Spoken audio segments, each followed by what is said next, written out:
Hello friends, very warm welcome and good afternoon. I hope તમે બધા તમારા જે સ્ક્રીન્સ છે એનામાં કેમેરા ઓન કરી દો please so that I can see you. Great. So people are joining. I can see them. 62 are there.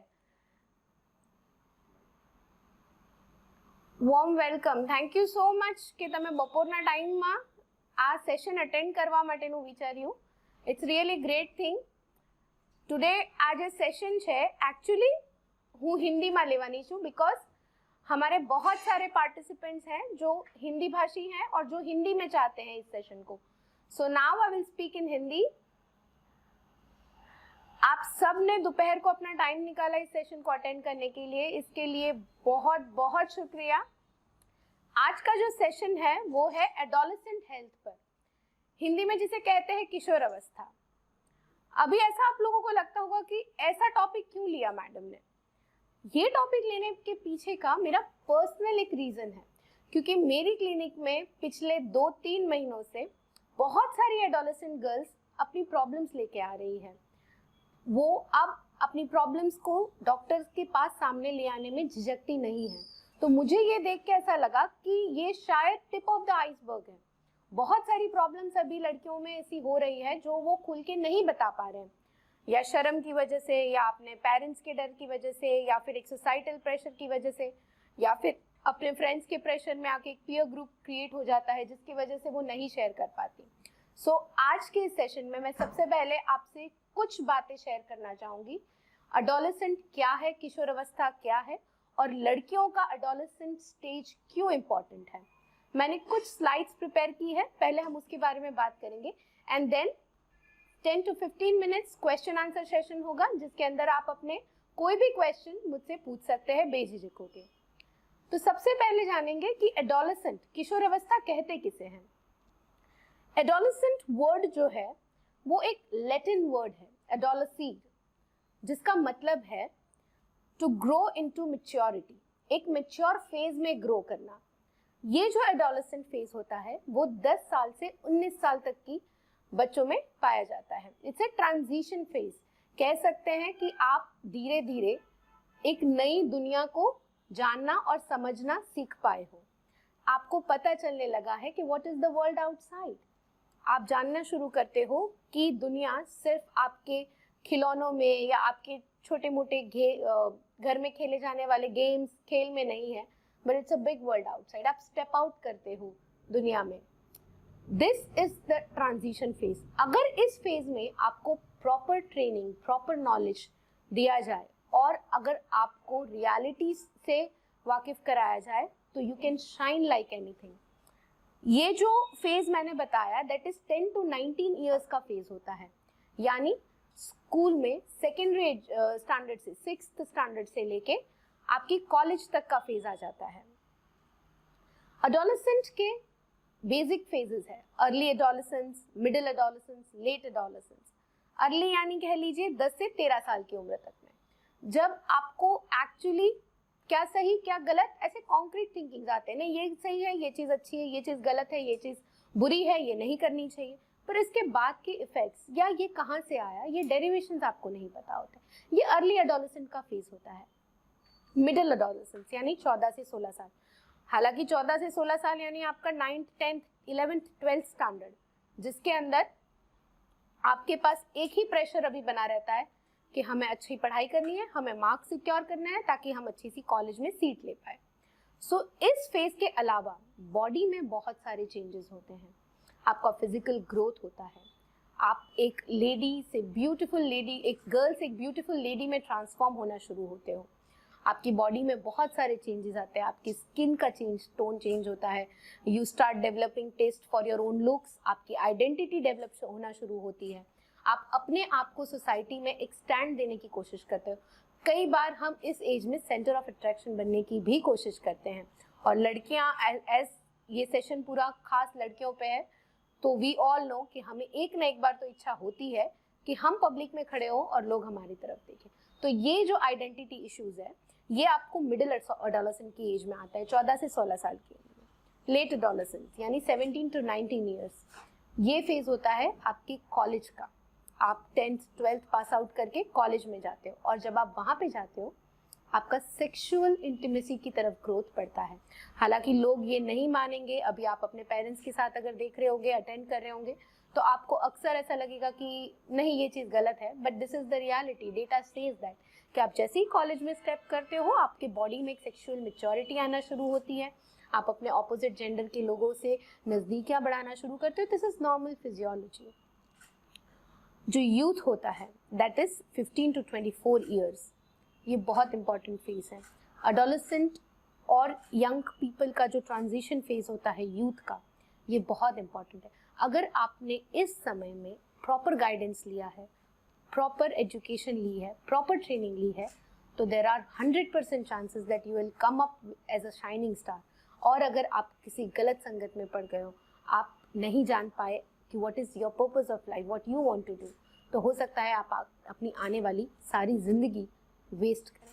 सो ये जो एडोलेसेंट का पीरियड है, ये आपके लिए तो बहुत मायने लगता है, पर आपके पेरेंट्स के लिए भी ये उतना ही इम्पॉर्टेंट होता है, because all they want is, हमारे सबसे बड़े वेल विशर हमारे पेरेंट्स होते हैं, and all they want is that you should be the best in your life.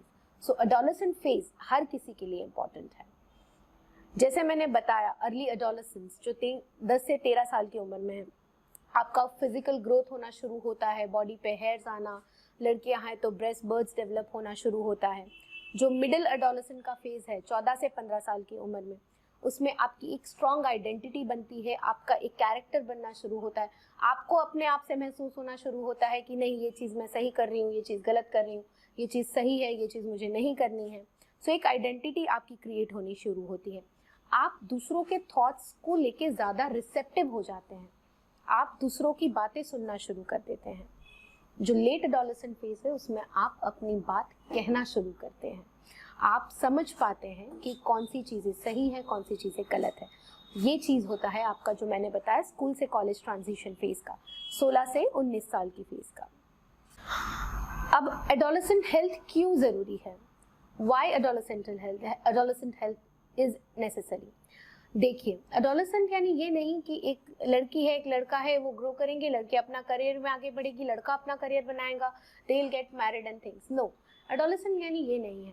10 साल की उम्र तक आपको हाथ पकड़ के चीज़ें सिखाई गई थी, आपको कहा गया था कि आपको ये करना है, आपको वो करना है, आपको ये नहीं करना है, आपको वो नहीं करना है। एडोलेसेंट फेज में आपसे एक्सपेक्टेशन रखी जाती है कि आप अपना डिसीजन पावर बनाएं। क्या आपके लिए सही है, क्या आप करना चाहते हो, आप लाइफ में कैसे आगे बढ़ना चाहते हो, आप किस किस्म की लाइफ चाहते हो, क्या आप बहुत ज़्यादा सोसाइटल प्रेशर में हो, क्या आप बहुत ही ज़्यादा पीयर ग्रुप प्रेशर में, अपने फ्रेंड्स के कहने में हो, या आप अपनी लाइफ से कुछ एक्स्ट्रा ऑर्डिनरी आउटकम्स एक्सपेक्ट करते हो। ये सब जो चीज़ें हैं ये आपका एडोलेसेंट पीरियड डिसाइड करता है। उसमें आपकी फिजिकल मैच्योरिटी आती है, आपकी साइकोलॉजिकल मैच्योरिटी आती है, आपकी बिहेवियरल मैच्योरिटी आती है। आपको पता होना शुरू होता है कि आपको कैसे बिहेव करना है इस सिचुएशन में, कैसे नहीं करना, कहाँ पे गुस्सा करना है, कहाँ पे साइलेंट होना है। ये जो एक बिहेवियरल मैच्योरिटी है ये इस फेज में आना शुरू होती है। जैसे मैंने बताया, सेक्सुअल मैच्योरिटी भी इसी फेज में आना शुरू होती है। एडल्ट मेंटल प्रोसेस, हम कई बार सोचते हैं कि इस सिचुएशन में हमारे पेरेंट्स होते तो क्या करते। बहुत बेसिक मिसाल के तौर पे, अगर आपका स्कूल में कल कोई एग्ज़ाम है और आपका कोई एक टॉपिक प्रिपेयर नहीं हुआ है और आप चाहते हो कि उसको अच्छे से प्रिपेयर करो, तब आप हमेशा सोचते हो कि यहाँ पे मैं क्या करूँ, मैं कौन सा चैप्टर पहले पढूँ, मैं कौन सा चैप्टर बाद में पढूँ। ये जो एक थिंकिंग प्रोसेस है, डिसीजन मेकिंग प्रोसेस, ये डेवलप होना शुरू होती है। और अगर आप रिपीटेड ट्रेनिंग से राइट डिसीजन लेना सीख जाओगे तो आपकी फ्यूचर लाइफ में भी आपको ये चीज़ें बहुत बेसिक लेवल पे हेल्प करना शुरू करती है। आप जो जो फेजेस से एडोलेसेंट पीरियड में गुजरते हो वो लाइफ लॉन्ग इम्पैक्ट आप पे छोड़ती है। आपके साथ कोई अच्छी चीज़ हुई हो तो वो भी लाइफ लॉन्ग याद रहती है, और अगर कोई बुरी चीज़ हुई हो तो वो भी आपको लाइफ लॉन्ग याद रहती है। बुरी चीज़ें जैसे आप समझ सकते हो, आपको कहीं पे बुली किया जा रहा है, आपको कहीं पे डांटा जा रहा है, आपकी गलती नहीं है फिर भी आपको कुछ कहा जा रहा है, या सेक्सुअल अब्यूज़ आपके साथ हुआ है एडोलेसेंट पीरियड में, तो ये सब चीज़ें अपने लाइफ में बहुत ही लॉन्ग लास्टिंग इम्पैक्ट छोड़ती हैं। तो इन सब चीज़ों से कैसे डील करना, ये एडोलेसेंट पीरियड में आपको ट्रेनिंग देनी चाहिए। सो उस वजह से भी एडोलेसेंट हेल्थ उतना इम्पॉर्टेंट है। आप फ्यूचर डिसाइड करते हो किसी भी कंट्री का, 10 to 19 ईयर्स में अगर आपको प्रॉपर गाइडेंस दिया जाता है तो आप कंट्री का फ्यूचर डिसाइड करते हो। Youth is the future of the country. आप डिसाइड कर पाओगे कि आपका कंट्री, आपके लोग, आपकी सोसाइटी किस डायरेक्शन में आगे बढ़े।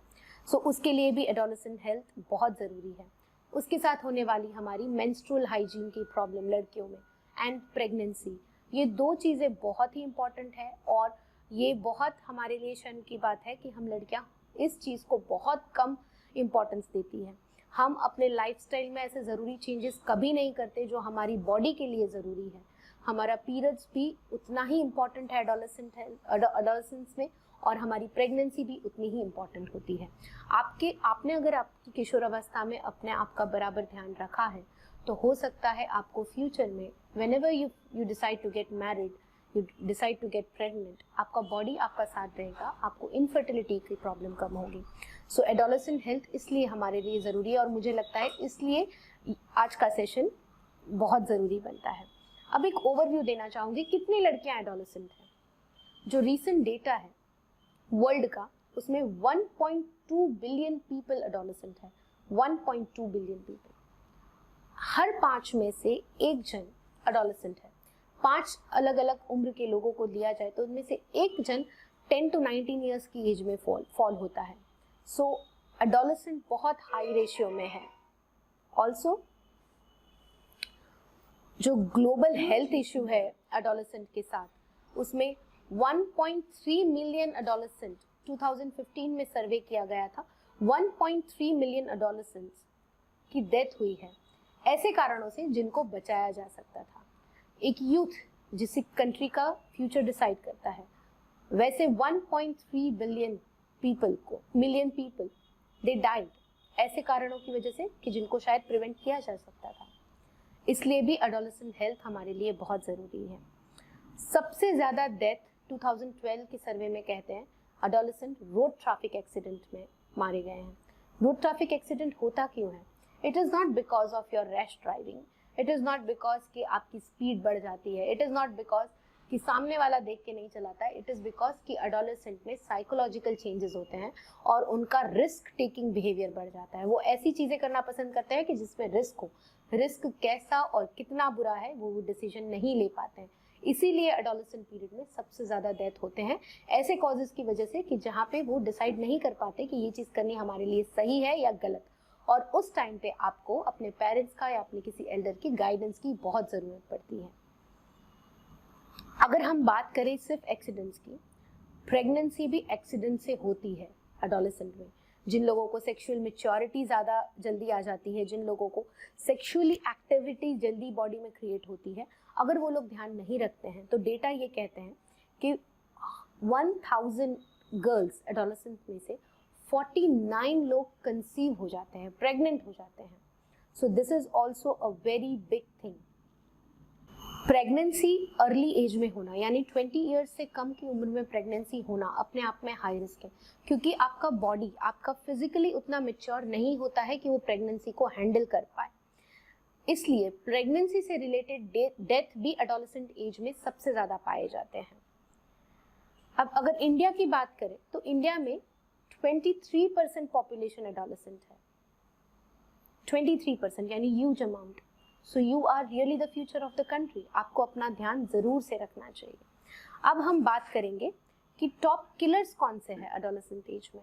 कौन सी चीज़ें एडोलेसेंट हेल्थ को या आपकी लाइफ को थ्रेटन करती है। ये डेटा जब मैंने देखा तब मुझे वाकई में लगा कि ये शेयर करना चाहिए आज की पीपीटी में। सुसाइड, 23.5% पीपल सुसाइड करते हैं। इंडिया की 23% पॉपुलेशन एडोलेसेंट है, उसमें से भी 23.5% दे डू सुसाइड। सो ये बहुत ध्यान में रखने वाली चीज़ है कि ऐसा नहीं होना चाहिए। ड्राउनिंग, हाई रिस्क बिहेवियर, पानी में तैरने जाना, नदी में तैरने जाना, फ्रेंड्स के साथ रिस्की एक्टिविटीज़ करना, प्रिकॉशंस या सेफ्टी का ध्यान न रखना।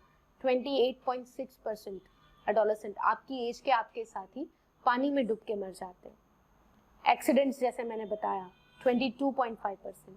और बाकी अनीमिया यानी आपकी शरीर में लौह की कमी होना, खून की कमी होना, ये स्पेसिफिकली गर्ल्स में देखा गया है। एंड 13.9% गर्ल्स अभी इंडिया में अनेमिक है, उनको खून की कमी है। और ये क्यों होती है? क्योंकि वो अपनी मेंस्ट्रुअल प्रॉब्लम को कभी खुल के नहीं बोल पाते हैं।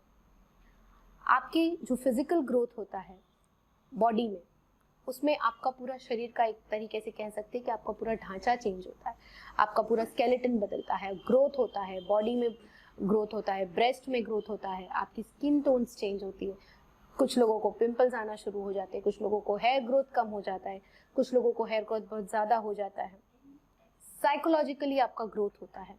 साइकोलॉजिकली ग्रोथ बहुत इंपॉर्टेंट है और मैं इस 40 मिनट्स के सेशन पे इस पे ज़्यादा फोकस करने वाली हूँ। आपको अपनी पेरेंट्स की कही हुई बातें अच्छी नहीं लगती, loss of interest in parental activities.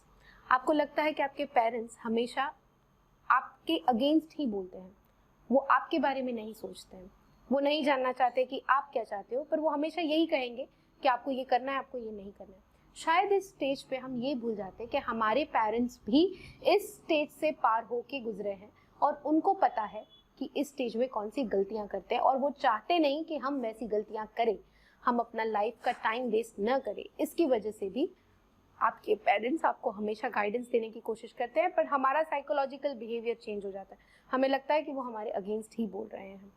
Mood swings ये बहुत ज़्यादा पाया गया है और मूड स्विंग्स की वजह से एक डेटा ऐसा भी कहता है कि ज़्यादा से ज़्यादा लड़कियां जो सुसाइड करती है वो प्री मेंस्ट्रुअल फेज में, यानी अपने मेंसेस आने के एक हफ्ते के पहले के पीरियड में डिप्रेशन में जाती है, मूड स्विंग्स होता है एंड सुसाइड अटेम्प्ट्स करती है। This is really a data and quite shocking data कि हमारा हार्मोन्स हमारे बॉडी को ऐसा हाईजेक कर लेता है, हमें उसके बारे में पता नहीं होता है, हमें नॉलेज नहीं होता है और उस डिप्रेशन में हम ऐसा गलत कदम उठा लेते हैं। सो ये चीज़ भी बहुत ज़्यादा ध्यान में रखने की ज़रूरत है कि आपको साइकोलॉजिकल चेंजेस में मूड स्विंग्स भी होंगे। अपने ऑपोजिट जेंडर के फ्रेंड्स के साथ इंटीमेट रिलेशन बनना, ऑब्वियसली बॉडी का काम करेगी, आपका फिजिकल ग्रोथ का काम करेगी। आपके बॉडी के हार्मोन्स हमेशा ऑपोजिट हार्मोन्स को अट्रैक्ट करेंगे। आपकी राइट एज कौन सी है, क्या आप अपनी लाइफ में स्टेबिलिटी ला चुके हैं या नहीं, क्या सेक्सुअल इंटीमेसी इस स्टेज पे ज़रूरी है या नहीं। ऑफ कोर्स ये एक पर्सनल कॉल होता है, पर अगर आप ध्यान से समझे इस स्टेज को तो आपको पता चलेगा कि अक्सर उस उम्र में लिए गए डिसीजन हमेशा गलत ही होते हैं, बिकॉज हम दिमाग से नहीं डिसीजन लेते, हम एक अट्रैक्शन, एक हार्मोनल फेज में किसी डिसीजन को ले लेते हैं और कई बार हमें हमारी लाइफ में उसको रिपेंट भी करना पड़ता है। आपकी कॉग्निटिव थिंकिंग डेवलप होती है, आपकी सोच शुरू हो जाती है, आपको कॉम्प्लेक्स थिंकिंग, किसी एक पर्टिकुलर सिचुएशन में कौन सी चीज़ सही थी, गलत थी, कैसे हुई, क्यों हुई, सामने वाले के इंटेंशंस क्या थे, ऐसी एक्टिविटी क्यों करनी पड़ी, इसके बाद का रिजल्ट क्या है, अगर फेवरेबल रिजल्ट नहीं आएगा तो हम कैसे फेस करेंगे। ये सब एक कॉम्प्लेक्स एडल्ट थिंकिंग प्रोसेस है, ये डेवलप होना शुरू होती है। आपको सडनली एक प्राइवेट रूम की ज़रूरत पड़ती है। अक्सर एडोलेसेंट एज में हम अपने पेरेंट्स को कहते हैं कि मुझे एक रूम चाहिए, मुझे एक प्राइवेसी चाहिए, तो ये प्राइवेसी भी उसी की वजह से होती है, बिकॉज आपके हार्मोन्स आपकी साइकोलॉजी को चेंज कर रहे होते हैं। आप बहुत ज़्यादा गुस्सा करना शुरू कर देते हैं या फिर आप बहुत ज़्यादा रोना शुरू कर देते हैं, अपने इमोशंस पे आपका कंट्रोल नहीं रहता, क्योंकि उस टाइम पे आपको यही लगता है कि आप जो कर रहे हैं वो सही है, आप जो सोच रहे हैं वो सही है और आप जिस बारे में आगे बढ़ना चाह रहे हो, आप जैसे अपने आप को एक्सप्रेस करना चाह रहे हो वो सही है। तो ये चीज़ें जो होती, एक राइटियस नेचर डेवलप हो जाता है कि हम जो करते हैं वो सही है। और ये होता क्यों है? हमारे आजू बाजू की कल्चर की वजह से, हमारे साथ में रहने वाले लोगों की वजह से। एक रिस्क टेकिंग बिहेवियर, जैसे मैंने बताया, रोड ट्रैफिक एक्सीडेंट्स, ड्राउनिंग, ये सब इंक्रीज हो जाता है। मेन टॉपिक पे बात करेंगे हम आज, मेंस्ट्रुअल हाइजीन को लेकर। एडोलेसेंट पीरियड में आप जितनी लड़कियां भी है, शायद कुछ 10 साल की, कुछ 12 साल की, कुछ 14, आपका पीरियड शुरू हुआ होगा, आपको पता चलना शुरू हुआ होगा कि पीरियड्स क्या है। हमारे इंडिया में ऐसा कल्चर है कि पीरियड्स को बुरा माना जाता है, पीरियड्स को लेके ये कहा जाता है कि पीरियड्स होना अच्छी बात नहीं, मासिक की जगह से खून गिरना मतलब आपका अपवित्र होना, आपका शरीर गंदा होना। इन सब चीज़ों की वजह से आपके पेरेंट्स भी कभी आपसे के साथ खुल के बात नहीं कर पाते। एक्चुअली पीरियड्स में आने से पहले आपको समझाया जाना चाहिए कि पीरियड्स क्या है। तो मैं आज थोड़ा सा आपको नॉलेज दूंगी। आप में से जो लड़कियां मेंस्ट्रुएशन में हैं, जिनको पीरियड्स आते हैं, जिनको नहीं आते, उनको कि पीरियड्स यानी होता क्या है। आपके जो दो ओवरीज है, आपके जो अंडाशय है, इस फोटो में आप, इस स्लाइड में आप देख पा रहे होंगे, राइट एंड लेफ्ट साइड दो ओवरीज है।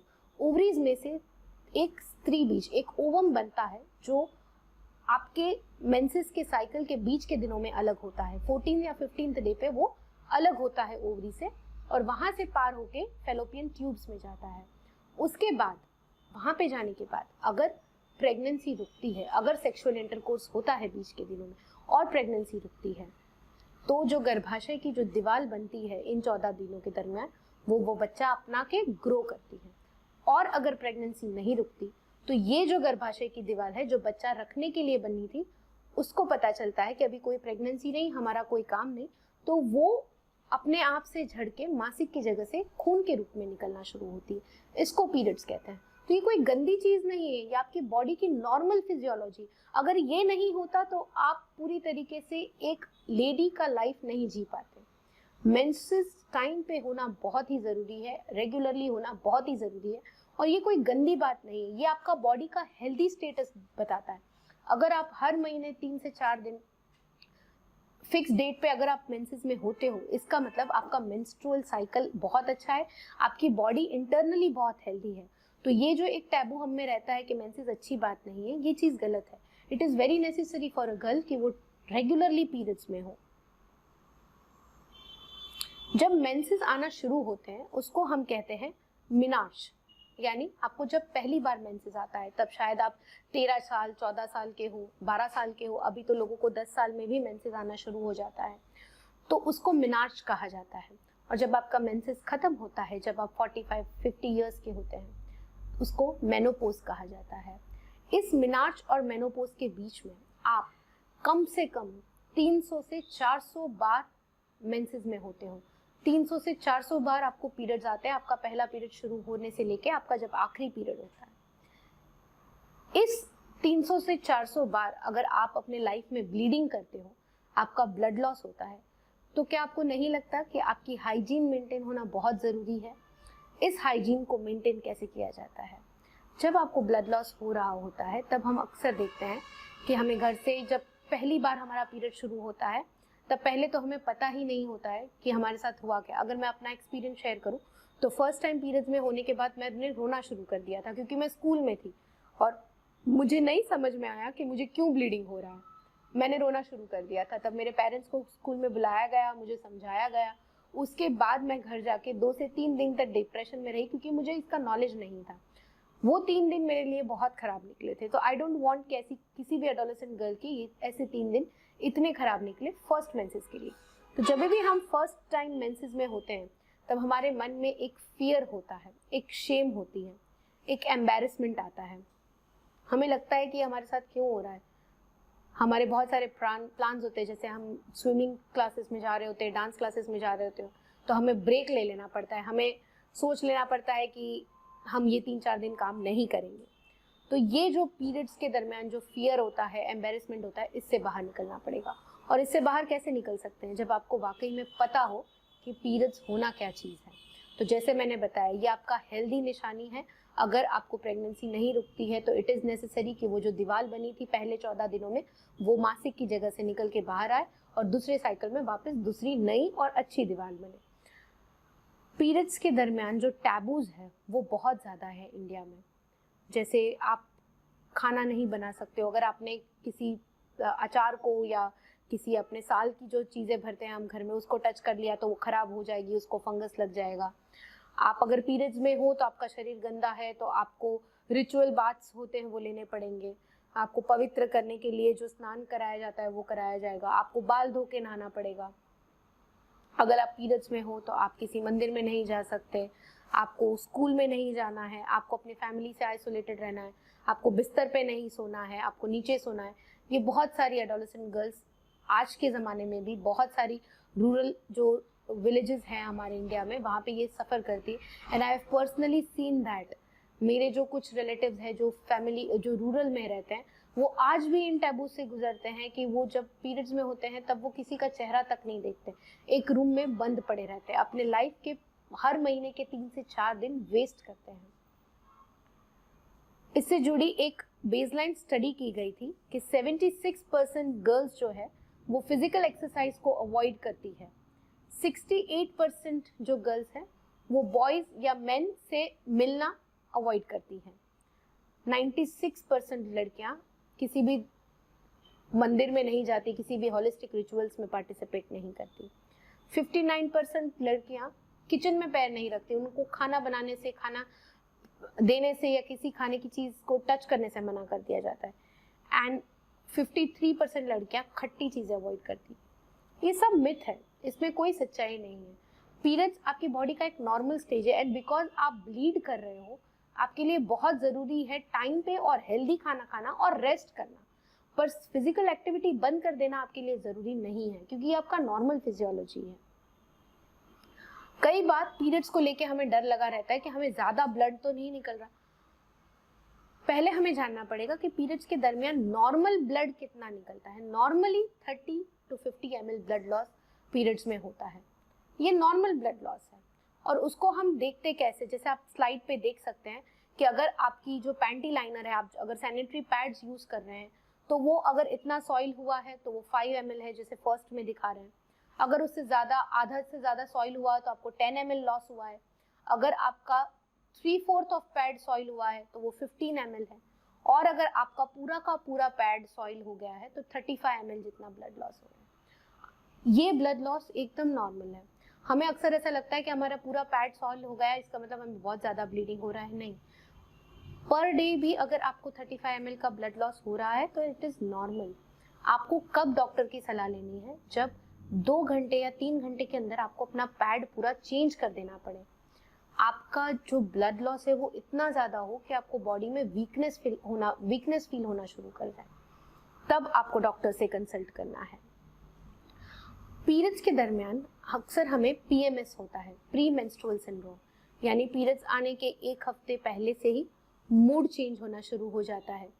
कोई भी आपकी तकलीफ में आपकी जो थिंकिंग प्रोसेस है वो स्लो हो जाती है, आपका कंसंट्रेशन पावर चला जाता है, आप कोई चीज़ पढ़ाई अच्छे से नहीं कर पाते हो, आपको बहुत सारी फूड क्रेविंग्स होना शुरू हो जाता है, इम्पल्सिव बिहेवियर हो जाता है, आप बहुत ज़्यादा गुस्सा करना शुरू कर देते हो, आपको बहुत ज़्यादा एंग्जाइटी और डिप्रेशन आता है। अक्सर फैमिली में आपका पीरियड्स के 1 हफ्ते पहले झगड़ा होना शुरू हो जाता है, आपको छोटी छोटी चीज़ें बुरी लगना शुरू हो जाती है। ये सब होता क्यों है? जैसा मैंने बताया, पीरियड्स एक नॉर्मल फिजियोलॉजी है। पीरियड्स यानी ये नहीं कि आपकी बॉडी में कोई बिगाड़ है और निकल रहा है, बट आपके हॉर्मोन्स तब थोड़े लो लेवल पे होते हैं, एस्ट्रोजन एंड प्रोजेस्टेरोन, और उसकी वजह से आपका जो ब्रेन है उसमें सेरोटोनिन नाम का एक केमिकल होता है, वो डिक्रीज हो जाता है। सेरोटोनिन जो है वो आपके मूड को स्टेबलाइज करता है। जब ये सेरोटोनिन लेवल आपके बॉडी में से कम होना शुरू होता है तब आपका डिप्रेसिव एपिसोड इंक्रीज हो जाता है, और ये स्पेसिफिकली गर्ल्स में ही देखा गया है, ये चीज़ बॉयज़ में नहीं देखी गई है। तो जितनी लड़कियां जो पीरियड्स में होती है और उनको मूड चेंजेस होते हैं, जब उनका केमिकल एनालिसिस किया गया तो पता चला कि सेरोटोनिन की मात्रा कम हो जाती है। ये फेज इतना डेंजरस होता है कि कुछ लड़कियां इसमें डिसीजन नहीं ले पाती और बड़ी बड़ी गलतियां कर बैठती है, सुसाइड जैसे रिस्क कर लेते हैं, या अपने फ्रेंड्स के साथ सिर्फ मैं डिप्रेशन में हूँ और मुझे कोई अच्छी रिस्की एक्टिविटी करनी है करके किसी जगह पे, जैसे मैंने बताया, ड्राउनिंग हो जाता है, तालाब में या नदी में चले जाते हैं ऐसे ही, या फास्ट या रैश ड्राइविंग करना शुरू कर देते हैं। अगर आप अपनी बॉडी को नहीं समझोगे कि ऐसा होना आपके लिए नॉर्मल है, तो हो सकता है आपको फ्यूचर में और रिस्क इंक्रीज हो। तो जब भी आपको रियलाइज हो कि आपका पीरियड्स नज़दीक है और आपको मूड चेंज हो रहा है, तब आपके लिए बहुत ज़रूरी है ये समझना कि आप अपने आप को शांत करें, आप समझें कि ये आपका बॉडी का नॉर्मल हार्मोनल इम्बैलेंस है जो चेंज हो रहा है, ये आपकी बॉडी में होने वाला केमिकल चेंज है और ये लॉन्ग लास्टिंग नहीं है। आपका पीरियड्स जैसे ही शुरू होगा आपको ये अपने आप रिजॉल्व हो जाएगा। इसके लिए आपको करना क्या है?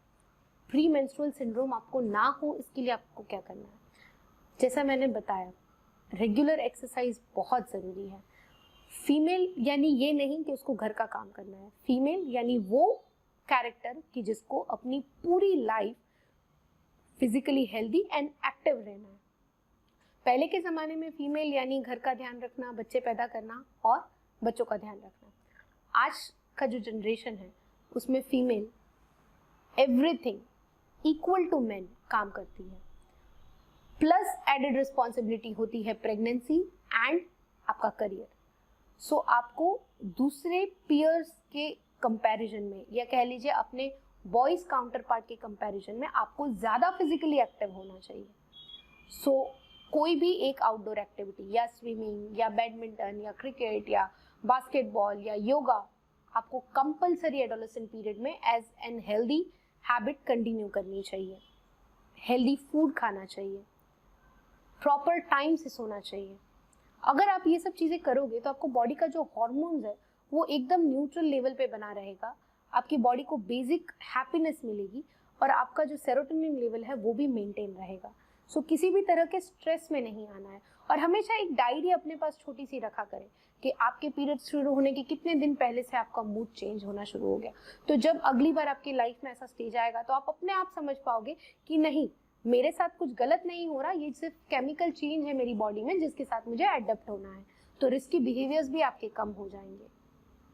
हमारी लाइफ में पीरियड्स में, जब आप पीरियड्स में होना शुरू होते हो तब पहले 2 से 3 साल आप बहुत ही इरेगुलर मेंसेस में रहते हो, बहुत ही इरेगुलर पीरियड्स रहता है आपको। ये होता क्यों है? ये नॉर्मल है, क्योंकि जो बीज अलग होता है अंडाशय में से वो उतना फर्टाइल नहीं होता, उतना अच्छा वो फर्टिलाइज नहीं हो पाता। इसलिए कई बार पहले 2-3 साल आपकी जो साइकिल्स होती है वो एनओव्यूलेटरी रहती है और इरेगुलर रहती है। उसके बाद आपको रेगुलर मेंसेस आना शुरू हो जाते हैं। मैं अपनी बात करूं तो मुझे पहले 3 साल तक मेंसेस इरेगुलर रहा था, उसके बाद मुझे मेंसेस रेगुलरली आना शुरू हुआ था। पीरियड्स के दरमियान हम क्या यूज करें? आजकल जो लड़कियां हैं वो because YouTube and Facebook and internet connectivity इतनी बढ़ गई है कि वो नेट पे अपलोड होने वाली किसी भी चीज़ से जल्दी से इन्फ्लुएंस हो जाती है, यूज़ करना शुरू कर देती है। हमारे पेरेंट्स के टाइम में सिर्फ कपड़ा होता था मेंसेस में यूज़ करने के लिए। जब हमारा टाइम आया तब अलग अलग किस्म के सैनिटरी पैड्स आना शुरू हुए, उसके बाद टैम्पून्स आना शुरू हुए, एंड अभी जो रिसेंट में है दैट इज मेंस्ट्रुअल कप। मैंने आगे भी आपको बताया कि आप 300 से 400 बार मेंसेस में होते हो अपने पूरे लाइफ टाइम के दरमियान। अगर आप पैड्स यूज करते हो तो अंदाजन आपको 7,000 to 10,000 पैड्स आप यूज करते हो। तो सोचिए, एक लड़की अपने पूरे लाइफ टाइम में 7,000 to 10,000 पैड्स यूज करती है, कितना ज़्यादा एनवायरमेंटल पॉल्यूशन होता है। इसलिए मॉडर्न टेक्नोलॉजीज को डेवलप कर करके पहले टैम्पून्स आए, उसके बाद आया मेंस्ट्रुअल कप। आप एडोलेसेंट एज में अगर आप बाहर की कंट्रीज में जाए, जैसे मेरे कुछ फ्रेंड्स हैं जो फॉरेन कंट्रीज में हैं, उनकी जो डॉटर्स है वो एडोलेसेंट है, वो लोग अभी से मेंस्ट्रुअल कप यूज़ करना शुरू कर देते हैं। हमारे यहाँ मेंसेस को लेके ये कहा जाता है कि आपको कपड़ा ही यूज़ करना चाहिए, जो चीज़ सबसे गलत है। कपड़ा आपको नहीं यूज़ करना चाहिए। अगर आपके पास और कोई ऑप्शन अवेलेबल नहीं है तभी आपको कपड़ा यूज़ करना चाहिए। अगर आपके पास सैनिटरी पैड्स का ऑप्शन अवेलेबल है then you must use sanitary pads. Sanitary pads की भी रूल्स है कि उसको 8 घंटे में बदल दिया जाए, 6 से 8 घंटे मैक्सिमम। अगर सॉइल नहीं भी हुआ है, गंदा नहीं भी हुआ है, तो भी उसको चेंज कर दिए, क्योंकि उसके अंदर लगने वाला ब्लड जब एयर के कांटेक्ट में आता है तो बैक्टीरियल ग्रोथ होता है, उसमें इन्फेक्शन का ग्रोथ होता है, और वो इन्फेक्शन अगर आपको लगता है तो आपको बहुत सीरियस प्रॉब्लम्स हो सकती है। आपकी गर्भाशय में चेप लग सकता है, आपके पेडू के भाग में दर्द होना शुरू हो सकता है, आपको बुखार आ सकता है, फाउल स्मेलिंग डिस्चार्ज, गंदा पानी गिरना शुरू हो सकता है। तो ये बहुत ज़रूरी है कि आप मेंस्ट्रुअल पैड्स को 7 से 8 घंटे में बदलते रहें। फिर होता है टैम्पून्स। टैम्पून्स यानी आपकी वजाइना में मासिक की जगह रखने वाली चीज़ है। अक्सर जो लड़कियां सेक्सुअली एक्टिव नहीं होती हैं, जिनकी शादी नहीं हुई होती, वो ये सब चीज़ें यूज़ करना अवॉइड करती हैं। वर्जिनिटी एक बहुत बड़ा टॉपिक है हमारे लिए। वर्जिनिटी यानी ये कि अगर आपका हाइमेन नहीं टूटा है, हाइमेन यानी आपके वजाइना के आगे छोटा सा पर्दा होता है जिसे हिंदी में योनि पटल या गुजराती में भी योनि पटल कहा जाता है। अगर ये आपका टूटा हुआ नहीं है तभी आप वर्जिन है, इसका मतलब आपका कैरेक्टर अच्छा है। ये बहुत गलत मेंटालिटी है। हाइमेन जो है वो बॉडी का एक टिश्यू है, वो आपके कैरेक्टर को या आपकी वर्जिनिटी को नहीं डिफाइन करता है। अगर आप फिजिकली एक्टिव हो, आप बाईसाइक्लिंग करते हो, आप बास्केटबॉल प्लेयर हो, आप स्विमिंग करते हो, तो भी आपका हाइमेन टेयर हो सकता है। तो टैम्पून्स या मेंस्ट्रुअल कप रखने से आपकी वर्जिनिटी चली जाएगी, ये भी चीज़ सही नहीं है। इनफैक्ट मैं पर्सनली हर एक एडोलेसेंट लड़की को रिकमेंड करती हूँ कि आप प्लीज़ मेंस्ट्रुअल कप यूज़ कीजिए। मेंस्ट्रुअल कप जैसा आप फोटो में देख रहे एक छोटे से कप की तरह ही होता है, इस कप को जब वजाइना में रखा जाता है तो ये वैक्यूम क्रिएट करता है। वैक्यूम क्रिएट करके जो भी ब्लड है वो अपने आप में स्टोर रखता है, वो लीक नहीं होता, और बिकॉज वैक्यूम प्रिंसिपल पे काम करता है तो ये एयर के कांटेक्ट में नहीं आता है और किसी भी तरह की आपको कोई भी बैक्टीरियल इन्फेक्शन नहीं होता। वैक्यूम कप आप वजाइना के अंदर 12 आवर्स 10 आवर्स तक रख सकते हो, क्योंकि ये मेडिकल ग्रेड सिलिकॉन से बना है। इससे किसी भी तरीके का कोई भी एलर्जिक रिएक्शन नहीं होता। ये एक लाइफस्टाइल चॉइस है। हमें अक्सर पता है जब हम मेंसेस में होते हैं तब हम डार्क कलर के कपड़े पहनना शुरू कर देते हैं, ये डर से कि कोई गंदा हो तो दिखे नहीं, कहीं दाग गिरे तो दिखे नहीं। हम बार बार कुर्सी पे से खड़े उठने बैठने में सोचते हैं, चलते वक्त सोचते हैं, हमेशा लीक होने का डर रहता है, हमेशा कपड़ों को लेके चॉइसेस आ जाते हैं कि हमें टाइट क्लोथ्स नहीं पहनने हैं, वेस्टर्न कपड़े नहीं पहनने हैं। मेंस्ट्रुअल कप यूज़ करने के बाद आपको ऐसी किसी भी प्रॉब्लम का कोई भी सॉल्यूशन लाने की ज़रूरत नहीं पड़ेगी बिकॉज ये आपके वजाइना में रहता है, इससे वाटर लीक, इससे ब्लड लीक नहीं होता है। आप बिंदास इसको यूज़ कर सकते हैं। इसको रखने का तरीका, निकालने का तरीका भी इजी है। वो हमारी कैंडोर आईवीएफ की साइट पे मैंने एक वीडियो भी बनाया है। ये सेशन ओवर होने के बाद मैं आप सबको वो वीडियो भी शेयर करूंगी कि जिसमें मेंस्ट्रुअल कप कैसे रखा जाता है, कैसे निकाला जाता है और वो कितना बेनिफिशियल है। क्योंकि ये पहनने के बाद आप स्विमिंग भी कर सकते हो, आप साइकिलिंग भी कर सकते हो, आप अपनी सारी डेली एक्टिविटीज़ कर सकते हो और पीरियड्स में होने का आपको एहसास भी नहीं होता है, बिकॉज आपको पैड्स की कोई चिंता नहीं होती। एनवायरमेंटल पॉल्यूशन भी कम होता है क्योंकि मेंस्ट्रुअल कप 8-9 घंटे में निकाला, धोया, वापस रख दिया। सो इससे आपका हेल्थ भी इम्प्रूव होता है, एनवायरमेंटल पॉल्यूशन भी नहीं होता है और आपकी लाइफस्टाइल भी चेंज होती है। ये सेशन ओवर होने के बाद मैं आप सबको इसकी लिंक भी भेजूंगी। मिथ क्या है, जैसे मैंने बताया कि मेंस्ट्रुअल कप एंड टैम्पून्स आपको नहीं यूज़ करने चाहिए बिकॉज वर्जिन लड़कियां नहीं यूज़ करती। ये चीज़ गलत है। हाइमेन आपकी वर्जिनिटी, आपके कैरेक्टर को डिफाइन नहीं करता है, तो आप बेशक इसको यूज़ कर सकते हैं। टैम्पून्स कॉटन के बॉल जैसा आता है जो आप अगर वजाइना में रखो तो आपका ब्लड सॉक करता है। जो रेगुलर टैम्पून्स होता है वो 5 ml जितना ब्लड सॉक करता है, जो लार्ज टैम्पून्स होते हैं वो 10 ml जितना ब्लड सॉक करते हैं। मैं पर्सनली टैम्पून्स की एडवाइस इसलिए नहीं देती हूँ क्योंकि टैम्पून वजाइना में रखने के बाद अगर आप भूल गए 6 से 8 घंटे में निकालना तो टॉक्सिक शॉक सिंड्रोम नाम की तकलीफ आपको होना शुरू हो सकती है। वो बहुत ही लाइफ थ्रेटनिंग कंडीशन है और अगर आपने टाइम पे टैम्पून नहीं निकाला है या रख के भूल गए हो तो आपको बहुत ज़्यादा इन्फेक्शन लग सकता है। एंड मैंने अपने करियर में 2 से 3 लड़कियां ऐसी देखी है कि जो इसकी वजह से बहुत कॉम्प्लिकेट हुई हो। तो टैम्पून्स जनरली मैं अवॉइड करती हूँ यूज़ करने के लिए और अवॉइड करती हूँ इसका promotion, but menstrual cup is best. और अगर आप नहीं यूज़ करते then sanitary pads are best. आप अपना फर्स्ट पीरियड कैसे मैनेज करते हैं? आप पहली बार पीरियड में हुए होंगे तब आप सोचिए, या तो आप डर गए होंगे, या तो आप किसी से कहने में झिझकते होंगे, या आप एक जगह कोने में बैठ के रो रहे होंगे। पीरियड बहुत नॉर्मल चीज़ है, एक्सेप्ट कर लीजिए कि ये आपकी लाइफ का एक पार्ट है और बहुत ही इंपॉर्टेंट पार्ट है। हर महीने पीरियड्स में होना यानी आपका हेल्दी होने की निशानी है। तो पीरियड से भागने की ज़रूरत नहीं है, उसको एक्सेप्ट करने की ज़रूरत है और लाइफस्टाइल चेंजेस करने की ज़रूरत है। 15 मिनट के क्वेश्चन आंसर सेशन में मैं आपके बहुत सारे क्वेश्चंस को एड्रेस करूंगी जो पीरियड्स को लेके होंगे।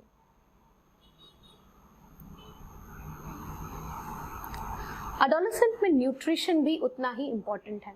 हम अक्सर एडोलेसेंट पीरियड में, अभी इंटरनेट और जो इंस्टाग्राम एंड फेसबुक और सबके इन्फ्लुएंस में आके हम देखते हैं कि जीरो साइज होने की कोशिश करते हैं। हम एडोलेसेंट एज से ही किसी अच्छे जिम इंस्ट्रक्टर या किसी अच्छे योगा प्रैक्टिशनर के पास नहीं जाके यूट्यूब पे वीडियोस देख देख के एक्सरसाइज करना शुरू करते हैं। हमें प्रॉपर पोस्चर की पता नहीं होती है, हमें प्रॉपर डाइट का पता नहीं होता, हम किसी डाइटिशियन को कंसल्ट करे बिना यूट्यूब वीडियोस देख के डाइट करना शुरू कर देते हैं। ये सब चीज़ आपकी बॉडी को नुकसान करती है। आपका हेल्दी होना बहुत ज़रूरी है, आपका ज़ीरो फिगर होना ज़रूरी नहीं है, आपका अच्छा दिखना बहुत ज़रूरी है, आपका टाइट कपड़े पहनना बहुत ज़रूरी नहीं है। ये डिफरेंस आपको एडोलेसेंट में समझना चाहिए। खास करके ये चीज़ होती है जब हम अपने न्यूट्रिशन को इग्नोर करते हैं पीयर प्रेशर में आके। अच्छा फिजिकली दिखने की रेस में हम प्रॉपर डाइट नहीं लेते हैं और ये सब चीज़ें हमें हमारे लाइफ के 30 to 40 ईयर्स में पता चलती है। जब 30 to 40 ईयर्स में आपकी घुटनों में प्रॉब्लम होना शुरू होती है, आपके लेग्स में पेन होना शुरू होते हैं। इन सब का कारण क्या है? ना आपने टाइम पे दूध पिया होता है अपने एडोलेसेंट पीरियड में, ना आपने टाइम पे खाना खाया होता है, आपने जंक फूड लेना शुरू कर दिया होता है।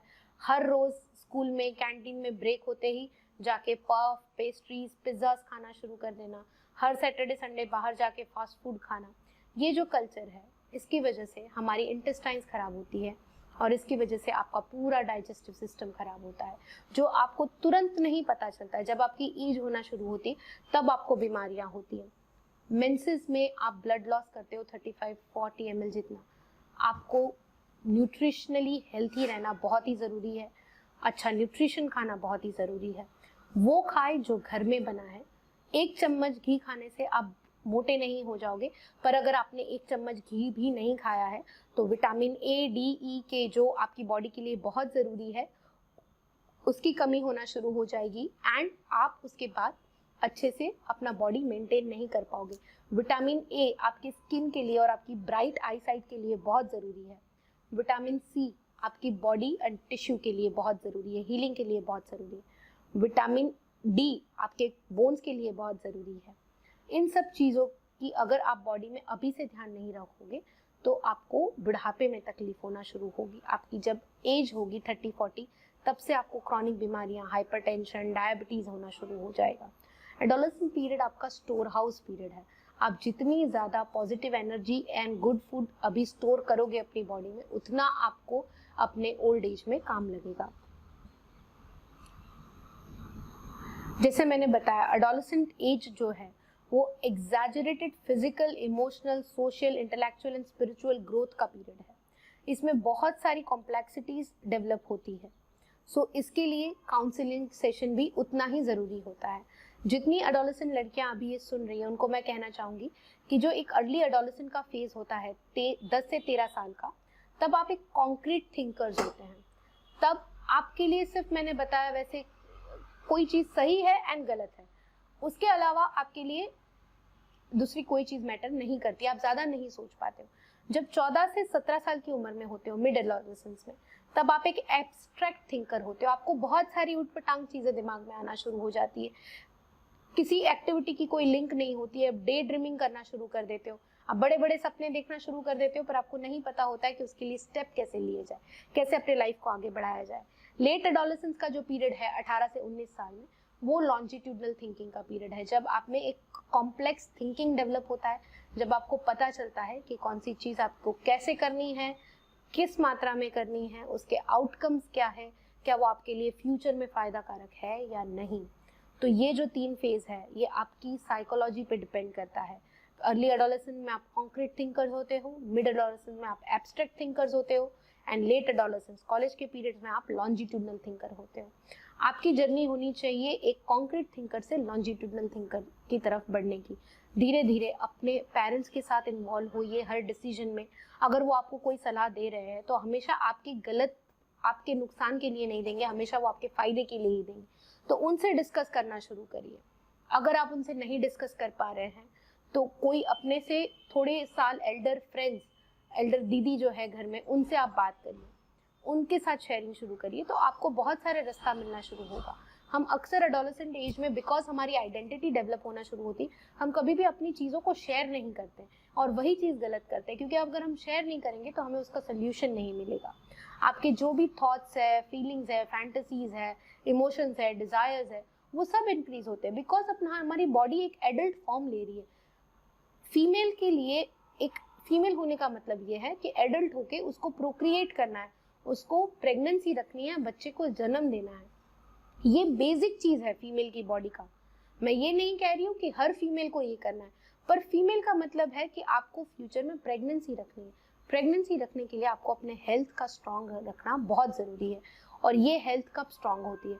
जब आपने इमोशंस को, आपके फीलिंग्स को एक्सेप्ट करना शुरू करोगे, शेयर करना शुरू करोगे, जब आप किसी की गाइडेंस के लिए अपने आप को रेडी करोगे, जब आप अपने आप को समझना शुरू करोगे कि मेरे लिए बहुत ज़रूरी है कि मैं इस फेज़ में से किसी की सलाह लूँ, किसी के गाइडेंस में रहूँ और इस फेज़ को अच्छे से पार करूँ, तब आप एक मैच्योर एडल्ट की तरह बिहेव करना शुरू करते हैं। सेक्स एजुकेशन एडोलेसेंट एज में भी उतना ही ज़रूरी है। क्यों? क्योंकि अगर इस फेज़ में हम प्रॉपर खुल के सेक्स एजुकेशन की बात नहीं करेंगे तो बहुत ज़्यादा चांसेस है आपके एज में आपको रॉन्ग इन्फॉर्मेशन रॉन्ग जगह से मिले और आप गलत इन्फ्लुएंस में आके गलत स्टेप उठाएं। सो आपके लिए बहुत ज़रूरी है सेक्स एजुकेशन के बारे में भी समझना। मैं अभी जितने भी पेरेंट्स इस सेशन को देख रहे हैं उनसे मैं ये ज़रूर से रिक्वेस्ट करूँगी कि आप प्लीज़ सेक्स एजुकेशन को लेके टैबू मत बनाइए, उसको लेके खुल के अपने चाइल्ड के साथ बात करिए। उनके बहुत सारे क्वेश्चंस होते हैं जो आपसे नहीं पूछ पाते हैं। मेरी क्लिनिक में 2 दिन पहले ही एक 15 इयर्स की लड़की आई थी जिसने ये बोला था कि मुझे एक लड़के ने ऐसा ऐसा किया और मुझे नहीं पता ये चीज़ सही है या गलत, पर मुझे अच्छी नहीं लगी। उसको एक कॉलेज के सीनियर ने सेक्सुअली अब्यूज़ किया था। 15 साल की लड़की थी, वो नहीं समझ पाई उसके साथ क्या हुआ और वो 3 महीने से इस पेन को लेके अपनी लाइफ को स्पेंड कर रही थी। सो पेरेंट्स के तौर पे बहुत ज़रूरी है अपने एडोलेसेंट लड़कियों को बताना कि व्हाट इज़ सेक्सुअलिटी और सेक्सुअल अब्यूज़ क्या है और ये आपकी लाइफ में आपको कब रिज्यूम करना है, कब इसके बारे में सोचना है, कब इसके बारे में नहीं सोचना है। और इसको लेके कोई भी क्वेश्चन हो तो आप बेशक क्वेश्चन आंसर सेशन में पूछ सकते हैं। I am opening this session for you all कि आप जो भी क्वेश्चन पूछना चाहते हैं मुझसे बेझिझक होके खुल के पूछिए। Yes, this session is open for all. आप जो भी क्वेश्चन पूछना चाहते हैं प्लीज पूछिए।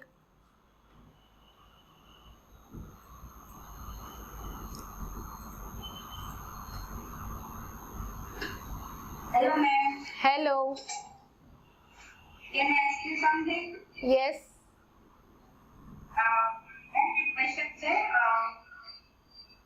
સ્ટાર્ટિંગમાં મેક્સિમમમાં બ્લીડિંગ છે એકાદ બે દિવસ સ્ટોપ થઈ જાય પાછું રીઅપિયર થાય that is normal for all.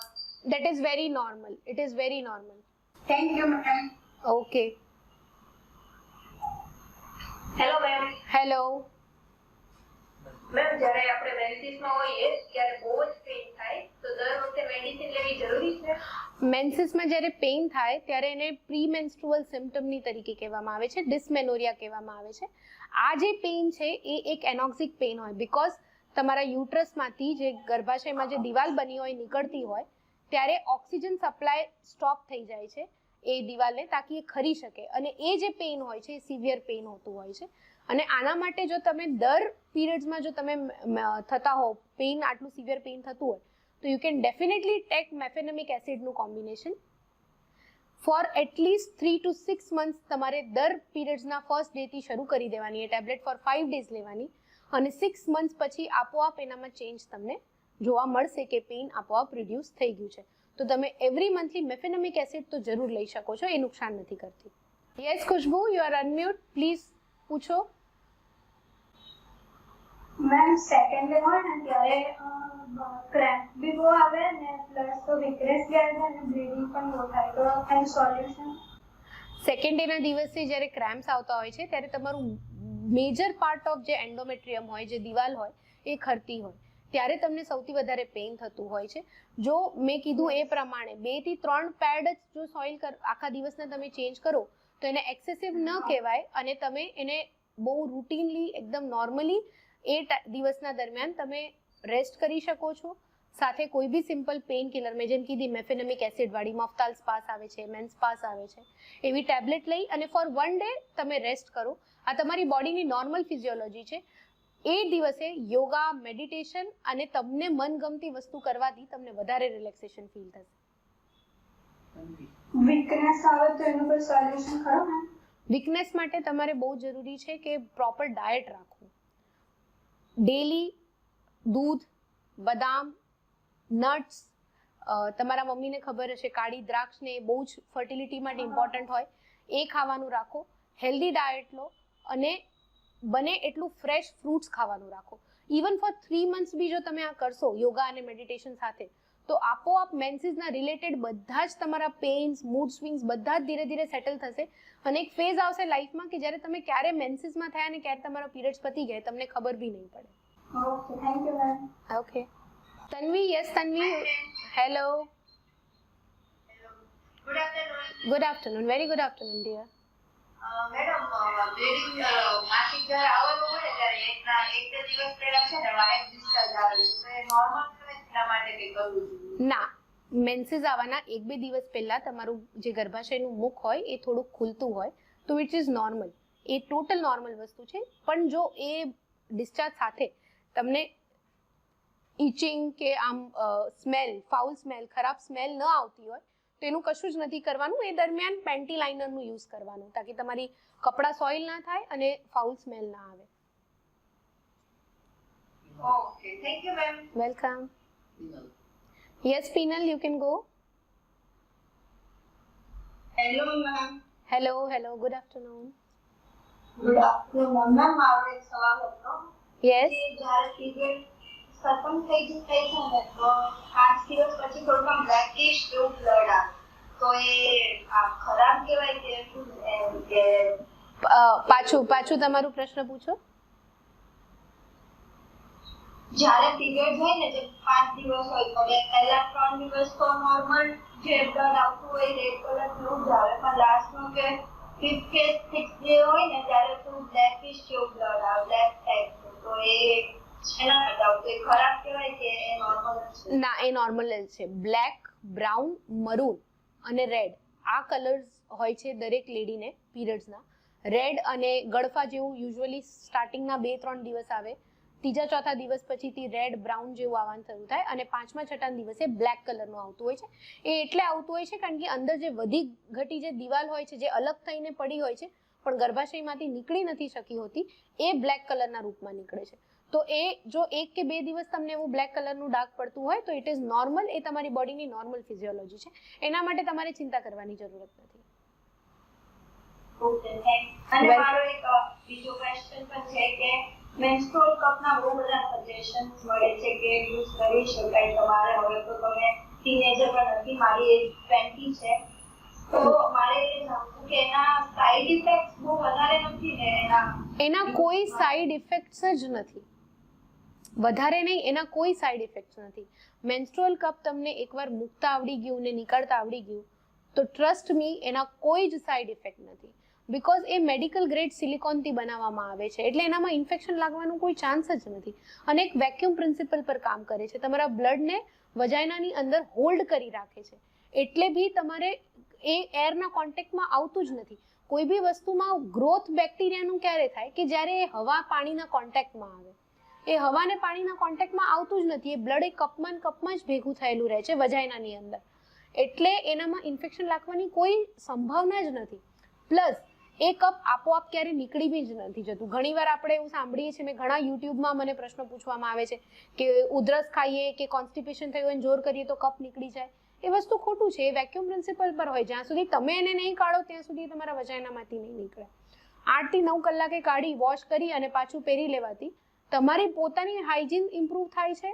તમારા પોતાને વારી ઘડીએ તમારા પેન્ટીઝ અને પેડ્સને અવેરવાની જરૂરત નથી પડતી અને રિયલમાં મેન્સ્ટ્રુઅલ કપ એક લાઇફસ્ટાઇલ ચોઇસ છે. લોકો હવે આને એક્સેપ્ટ કરતા શરૂ થયા છે પણ ઘણા બધા આવા પ્રશ્નો છે જે વિચારીને એ લોકો નથી કરતા કે એકવાર અંદર મૂકી દઈશું નીકળ્યું નહીં તો. એવી કોઈ વસ્તુ એમાં એવી કોઈ ફિટિંગ હોતી જ નથી કે તમે એકવાર અંદર મૂકો તો નીકળે ના. એ બહુ જ સહેલું છે મૂકવું અને કાઢવું. Thank you ma'am. Welcome. Yes Sheetal, you can go. Hello ma'am. Hello. હું એક એથ્લીટ છું ને every day 3 to 4 hours practice કરું છું. That's very good. એમે બી હું મોર્નિંગ ઇવનિંગ 3 hours practice કરું. Very good. ટાઈમ પછી મને બહુ ક્રેમ્પ્સ પણ આવે ને મારા પીરિયડ્સ બી ડિલે થાય છે. તો મારે શું કરવું જોઈએ? ઓકે. ના જો હવે એથ્લીટ જે હોય છે એમની બોડીમાં એક્સરસાઇઝ વધારે કરવાથી ટેસ્ટોસ્ટેરોનનું થોડુંક લેવલ ઇન્ક્રીઝ થતું હોય છે. એના લીધે તમારા પીરિયડ્સ થોડાક ઓછા થાય, બ્લીડિંગ બી ઓછું થાય અને ઘણીવાર ડિલે બી થાય. તો તમારે એક્ઝેજરેટેડ ફિઝિકલ એક્ટિવિટી કરવાની જરૂરત નથી. જો તમે ડેલીની એથ્લેટિક, ધારો કે તમે કીધું એમ પ્રમાણે તમે 3 કલાક કરો છો, થોડુંક રિડ્યુસ કરો અને બાકી ડાયટ અને મેડિટેશન ચાલુ કરો. આઈ એમ નોટ સેઇંગ કે તમે તમારી 6 કલાક જો તમે તમારા બોડીને આપતા હો એને એકદમથી ઘટાડી દો, પણ એનામાં ડિવિઝન રાખો. યોગા માટે બી, યોગામાં બી ખાસ પ્રાણાયામ અને પેલ્વિક ફ્લોર્સ એક્સરસાઇઝ હોય છે યોગાસનની. બટરફ્લાય પોઝ છે, હલાસન છે, મલાસન છે, આ બધા જે પોઝ છે આ કરવાથી તમારા પેલ્વિસમાં બ્લડ સપ્લાય ઇન્ક્રીઝ થાય છે અને તમારું પેલ્વિક હેલ્થ મેન્ટેન થાય છે જેનાથી તમને પીરિયડ્સ રેગ્યુલરલી આવશે. તો એક્સરસાઇઝ ઓછી કરો, બટ કઈ રીતના તમારું ટાઈમ ફિઝિકલ એક્ટિવિટીમાંથી થોડુંક કાઢી અને યોગા પ્રાણાયામ બાજુ આપો અને બાકીના ટાઈમમાં હેલ્ધી ડાયટ શરૂ કરો. મેન્સીસના સેકન્ડ ડેથી પહેલા 10 દિવસ બદામ અને પછીના 10 દિવસ કાળી દ્રાક્ષ, આવું 3 to 4 સાયકલ પ્રેક્ટિસ કરો. પહેલા 10 દિવસ પલાળેલી બદામ ખાવાની, પછીના 10 દિવસ પલાળેલી કાળી દ્રાક્ષ ખાવાની. આનાથી બી તમારી બોડીનો હોર્મોન નોર્મલ થશે અને you will get your periods on time. Welcome.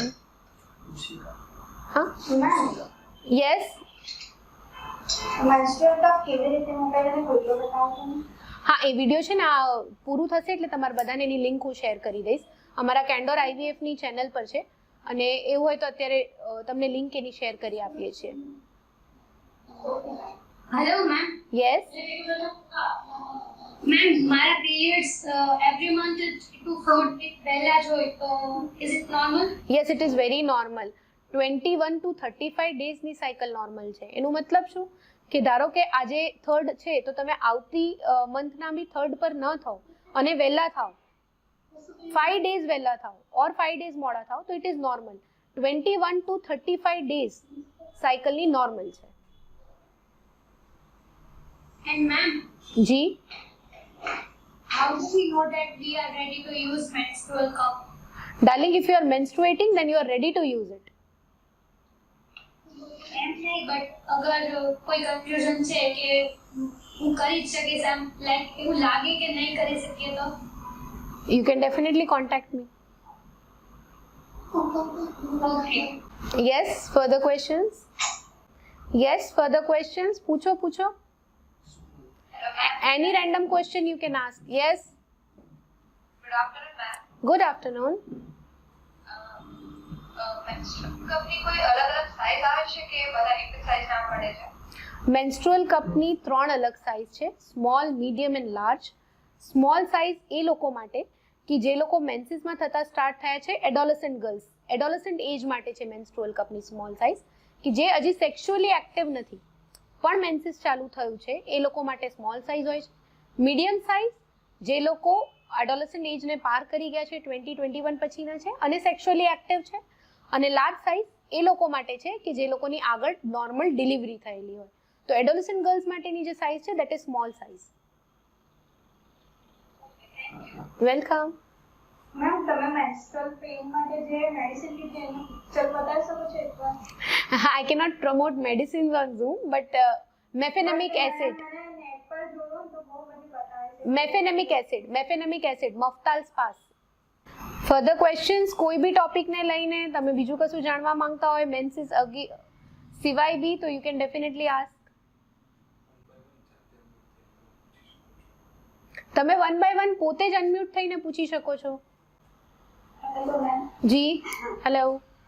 Can you give information about pubic hair, when to shave and is it necessary to shave it or not to shave? Sorry, please repeat your question. Information on pubic hair, like when to Okay. shave. Yes. Pubic hairs ये आपके जो body का है वो physical growth की निशानी है. So if it is there, it is normal to have pubic hair. It is abnormal not to have it. तो pubic hairs होना it is normal. और इसको जनरली शेव करने के लिए डॉक्टर्स एडवाइस देते हैं. आजकल के ज़माने में there are laser things and छोटी उम्र की लड़कियां भी लेज़र प्यूबिक हेयर रिमूवल्स करवा रही है. It is not advisable to go for laser hair removals at younger age. You can definitely shave it or trim it, but don't apply any appellator और जो hair removal cream होता है उसको आप ना अप्लाई करें. अगर आप if you are good at bearing pain, अगर आप पेन सहन कर सकते हो then waxing is also an option, but shaving and trimming is best. Waxing 3rd number पे. Do not apply hair removal cream क्योंकि वो केमिकल होता है, वो आपके वजाइना को भी डिस्टर्ब करता है, स्किन को भी डिस्टर्ब करता है और थोड़ा कार्सिनोजेनिक होता है. तो you should avoid applying any hair removal cream and laser removal only after 20, not before that. Welcome. Any other question? Hello ma'am. Yes, hello. Ma'am, I asked about pubic hair. Ayurvedic powder કે એવું તો use કરી શકે ને? I don't have any idea about that, dear. Laser treatment જ કરવા નહીં કરતો, બાકી તો કોઈ ટ્રીટમેન્ટ કરી શકે ને? Yes. Thank you. Okay okay, any further questions? તમે કશું જાણવા માંગતા હોય, કોઈ લેડી કંઈક પૂછવા માંગતી હોય, જે મધર હોય અત્યારે મને કશું પૂછવા માંગતા હોય તો? એની મધર્સ ઇન ધ ગ્રુપ? જો ને,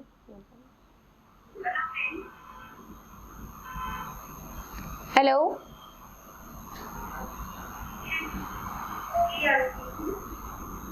હેલો હેલો, તમારી અવાજ નથી આવતી. યસ, હા હવે આવે છે. Yes yes. મેમ હું 40 યર્સની છું. ઓકે. મેં 6 મંથથી હું બ્લીડિંગ ઇરેગ્યુલર થઈ ગઈ છે, એટલે વચ્ચે હું 4 મંથમાં આવી હતી. હા હા હા. તો પછી પેટમાં મારી સોનોગ્રાફી કરીને તો પેટમાં પાણીની ગાંઠ હતી. ઓકે. એમને જે દવા આપણે કોર્સ આપ્યો ડોક્ટરે, તો મેં 3 મહિનાનો કોર્સ કર્યો. ઓકે. અને એ સાથે જે ઓગળી ગયું. ઓકે. તો અત્યારે મંથથી પીરિયડમાં નથી આવી, તો પાછી ગાંઠ હોઈ શકે છે? ગાંઠ હોઈ શકે છે પાણીની, બટ તમારી એજ તમે 40 કીધી ને? હા, પાણીની ગાંઠ હોઈ શકે છે, પણ એ ગાંઠ કેવી છે એની તપાસ હવે કરવી જરૂરી છે. ઘણીવાર 40 યર્સ પછી માસિક આપોઆપ બંધ થતા હોય ત્યારે બી આ વસ્તુ થતી હોય, તો એક નોર્મલ વસ્તુ બી છે કે 3-4 મહિને કરીને માસિક ધીરે ધીરે આવવાનું બંધ થઈ જાય, મેનોપોઝ આવી જાય. એકચ્યુઅલી મેનોપોઝ 45 યર્સ પછી વધારે સારું, બટ આજકાલના chemically polluted એન્વાયરમેન્ટમાં ladies generally 40 to 45 વચ્ચે મેનોપોઝમાં આવી જ જાય છે. ઓકે મેમ, પણ એ પાછી એકવાર તો મને ગાંઠ થઈ ગઈ, હજુ બીજી વાર ગાંઠ હોય તો નુકસાનકારક કહેવાય? ના ના, નો. જો એ ગાંઠ સાદી પાણીની હોય તો નુકસાન નથી કરતી. Okay, thank you. Welcome. Any other mother? બીજી કોઈ મમ્મી કશું પૂછવા માંગતી હોય તો? હેલો. Yes, hello. મારી ડેટ જ્યારે પીરિયડની નજીક આવે છે ત્યારે મને ચેસ્ટ પેઇન થાય છે. હોર્મોનલ ચેન્જીસના કારણે થતું હોય એ વસ્તુ? યસ, એ હોર્મોનલ ચેન્જીસના લીધે થાય છે. એ પ્રેગ્નન્સીમાં PMSની અંદર જ આવે છે, પ્રીમેન્સ્ટ્રુઅલ સિમ્ટમ્સમાં, કે ઘણીવાર હોર્મોન્સના લીધે બ્રેસ્ટ ટિશ્યુ જે હોય એ થોડા સોજી જાય અને દુખાવો અને હેવીનેસ ફીલ થવાનું શરૂ થાય. જેવું મેન્સિસનું 2nd 3rd ડે પૂરું થાય એમ આપોઆપ એ બ્રેસ્ટ ચેન્જીસ રિઝોલ્વ થઈ જાય. So it is very normal. એને કારણે પ્રેગ્નન્સીમાં કોઈ અસર? બિલકુલ નહીં, ક્યારેય નહીં. Thank you. Welcome.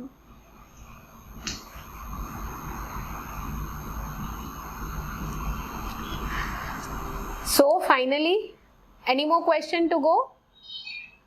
Hello ma'am, Yes. તમે કોઈ સોશિયલ મીડિયા એક્સપર્ટ કે એમ છો તો અમે ત્યાં તમને ફોલો કરી શકીએ અને પર્સનલમાં ક્વેશ્ચન પૂછી શકીએ? Sure.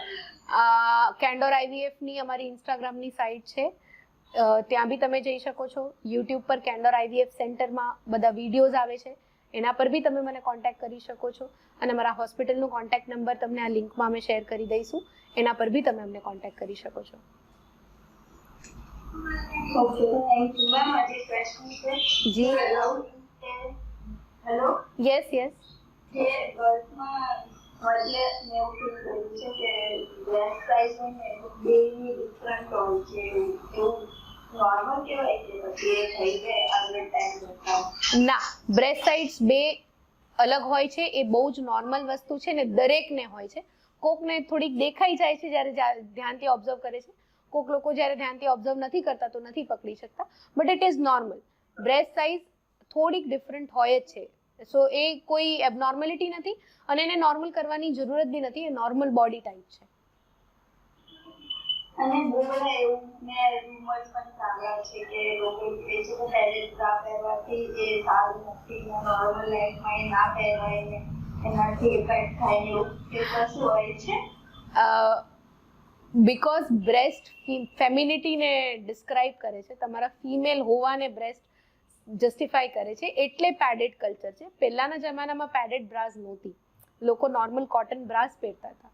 સો એવું તો કશું જ નથી કે તમારે પેડેડ બ્રા ન પહેરવી જોઈએ કે એનાથી નુકસાન થાય છે, બટ બને એટલું બોડી નેચરલ રહે એ વધારે સારું છે આર્ટિફિશિયલની જગ્યાએ. Okay, thank you. Welcome. Hello, Miss. Yes, hello. Hello. Yes. Yes, ma'am. My question છે. જી. છે ને કોમાં પછી આવે છે. Okay. રેગ્યુલરની વચ્ચે.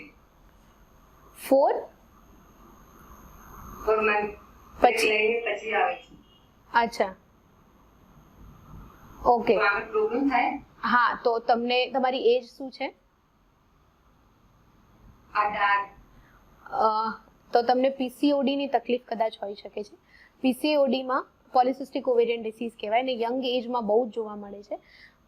તમારું પોતાનું સ્ટ્રેસફુલ નેચર હોય, તમે નાની નાની વસ્તુનું બહુ સ્ટ્રેસ લેતા હો તો બી તમારા પીરિયડ્સ ઇરેગ્યુલર થાય, ઘણા બધા બીજ અંડાશયમાં ભેગા થાય પણ ટાઈમ પર અલગ ન થાય. તો 4 મંથસે જો તમે પીરિયડ્સમાં થતા હો તો એકવાર ગાયનેક કન્સલ્ટ કરી, સોનોગ્રાફી કરાવી અને અમુક બેઝિક દવા હોય એ ચાલુ કરી, yoga, meditation and nutrition balance કરી અને તમારા મેન્સીસ રેગ્યુલર કરવા at 18 years of age it is necessary. Yes. Ma'am water के साथ में सोशल इश्यू चाहता था तो because of that menstrual cup में કહેવાય છે કે એના કારણે બ્રેક થઈ શકે. એના કારણે મેન્સ્ટ્રુઅલ કપના કારણે હાઇમેન. હા હા તો મમ્મી લોકો મમ્મી એક્સેપ્ટ નથી કરતી 100% તો મને ટ્રાય કરી જોવાય. મેન્સ્ટ્રુઅલ મેં જેમ કીધું એમ વર્જિનિટી તમારું હાઇમેન ડિસાઇડ નથી કરતું. પણ મેમ એમાં બધા તો નથી સમજતા. એટલે જ તો આપણે સેશન રાખ્યું છે કે બધા સમજવાનું શરૂ કરે. If I have a child, she is a girl, તો હું ડેફિનેટલી એને રેકમેન્ડ કરીશ કે મેન્સ્ટ્રુઅલ કપ યુઝ કરે. એવી કોઈ લાઈફસ્ટાઈલ ચોઇસ કે જેનાથી એક છોકરી એના લાઈફમાં ઈચ્છતું બધું જ કરી શકે તો ખોટું શું છે? તમારા મેન્સીસ છે અને તમારે સ્વિમિંગ કોમ્પિટિશન છે તો તમે પાર્ટિસિપેટ નહીં કરો? તમારી પાસે મેન્સ્ટ્રુઅલ કપનો ઓપ્શન છે તો તમારું એક્ઝામ છે અને પીરિયડ્સ હેવી ફ્લો છે અને તમારે વારી ઘડીએ ચેન્જ કરવા જવું પડે તો શું તમે એક્ઝામ નહીં આપો? તમારે કોઈ ડાન્સમાં પાર્ટિસિપેટ કરવાનું છે, વેસ્ટર્ન કપડાં પહેરવાના છે, but just because you are in periods તો તમે એ વસ્તુ એન્જોય નહીં કરો? આ બધી ટેબુસથી બહાર નીકળવા માટે જ આ સેશન રાખેલું છે. મેન્સ્ટ્રુઅલ કપથી હાઇમેન તૂટતું નથી. તમને કઈ રીતના ખબર છે કે તમારું હાઇમેન ઇન્ટેક્ટ છે કે નહીં? તમે જો બાયસાયકલિંગ કરતા હો, એથ્લીટ હો તો તમારું હાઇમેન તૂટેલું હોઈ શકે છે ને એ તમારી વર્જિનિટી કે તમારો કેરેક્ટર ડિસાઇડ બી નથી કરતું. એ તો બોડીનો એક પાર્ટ છે. It's just a part of the body, nothing else. તો શા માટે ને સારી લાઈફસ્ટાઈલનો ચૂઝ ન કરવું? Any further questions?